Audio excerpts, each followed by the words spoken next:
S'il y a 2 ans, tu m'avais dit: «Est-ce qu'on peut faire du commerce international sans voyager?» Je t'aurais dit: «Bah non, c'est impossible». Aujourd'hui, on en fait tous sans voyager et ça marche.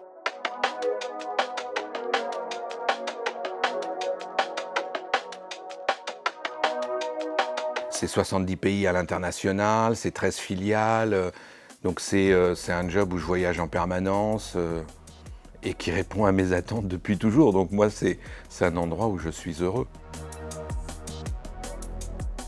L'entreprise qui m'a le plus marqué, c'est Baccarat. D'abord probablement parce que j'étais encore jeune. J'ai dû intégrer Baccarat quand j'avais 27 ou 28 ans. J'y suis rentré comme chef de zone, je suis devenu directeur commercial France, puis directeur général commercial.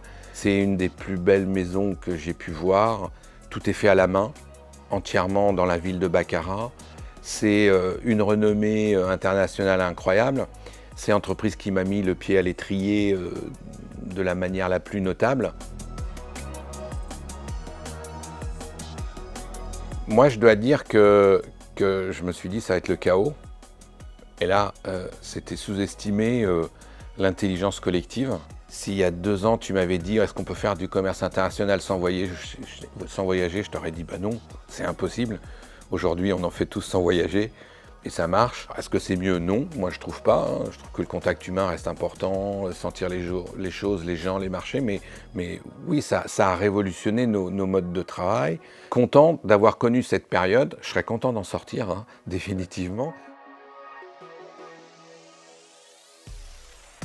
Moi, j'ai toujours regardé mes jobs comme des étapes. C'est-à-dire que quand je prenais un job, je me disais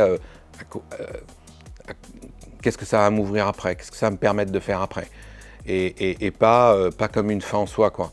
Jamais, ça a toujours été des étapes. J'ai envie d'un dernier challenge, probablement pas chez Petit Bateau. Voilà, une direction générale ou une direction commerciale sur une dernière marque, probablement plus petite. Pourquoi pas accompagner une start-up dans son développement à l'international, ou alors redresser une entreprise avec des nouveaux actionnaires qui auraient envie de redresser une jolie marque. Aujourd'hui, on voit bien que le marché national est trop petit pour plein de marques, hein, qu'il est ouvert lui-même à d'autres marques étrangères. Et puis je pense qu'en France, on a, en tout cas dans le textile, des belles qualités en termes de marque, de design, de fabrication, et que ce serait dommage de ne pas aller à l'étranger.